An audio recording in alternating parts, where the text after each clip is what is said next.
6.3 지방선거 이야기입니다. 부울경 PK 선거가 요동치고 있습니다. 부산시장 선거에 이어서 경남지사 선거도 지금 안개 속으로 접어들었습니다. 관련 여론조사 보시죠. 경남도지사 가상 대결에서 더불어민주당의 김경수 후보와 국민의힘의 박완수 후보가 4%포인트 차, 오차 범위 내에서 지금 접전입니다.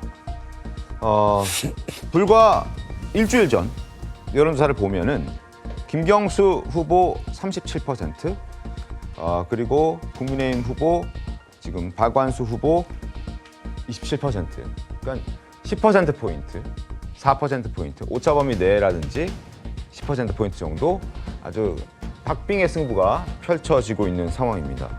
그리고 무당층도 상당히 늘어났습니다. 무당층도 지금 16%에서 35%로 상당히 늘어난 상황이기 때문에 앞으로 한 40여일 남은 이 기간 중에 어떤 변화가 생길지 모르는 그런 상황이 됐다라는 부분이거든요. 이태규 의원님 어떻게 보셨습니까?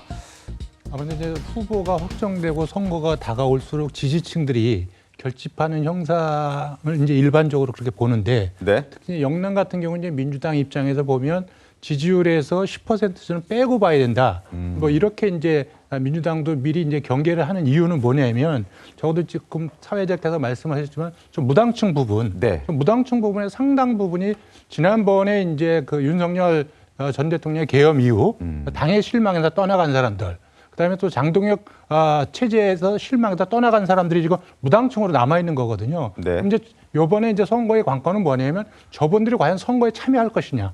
선거에 참여해서 그래도 보수를 살려야 된다.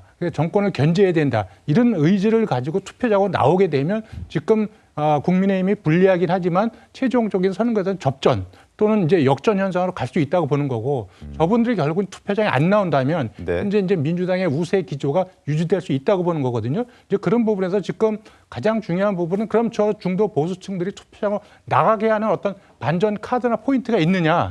이걸 이제 자체적으로 후보나 당이 못 만들어주고 있거든요. 네. 그게 저는 이제 국민의힘의 가장 큰 문제라고 생각이 듭니다. 그렇기 때문에 지금 이제 한동훈 대표가 지금 부산에 출마 선언했지 않습니까? 그렇죠. 만약에 이제 한동훈 대표가 부산시장이나 경남지사나 뭐 이런 부분까지 전선을 넓혀서 본인의 역할을 해서 그 부분이 보수의 결집으로 만약에 이어진다면 아마 저 부분이 아마 중도 보수층, 지금 국민의힘을 떠나 있는 그런 중도 보수층이 투표장을 나가게 되는 네. 하나의 계기가 될 수 있다고 봅니다. 알겠습니다. 김영주 의원 어떻게 보십니까?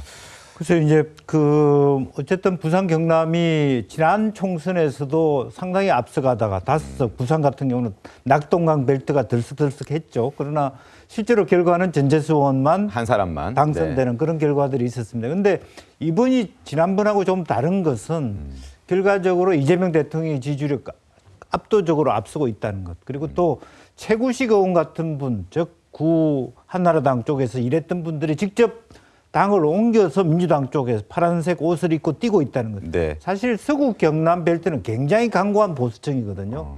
진주, 사천 이런 쪽이 흔들리고 있다라고 하는 것은 상당히 그 김경수 지사의 우위가 지속될 수 있다라는 것을 얘기하고 있고, 다만 보수층도 집결하겠죠. 그러나 한동훈 전 대표의 집결은 뭐냐 하면 사실은 대구도 유심히 살펴봐야 될 것이 보수층이 국민의힘이 아닌 무소속 후보한테 아예 주는 게 낫겠다.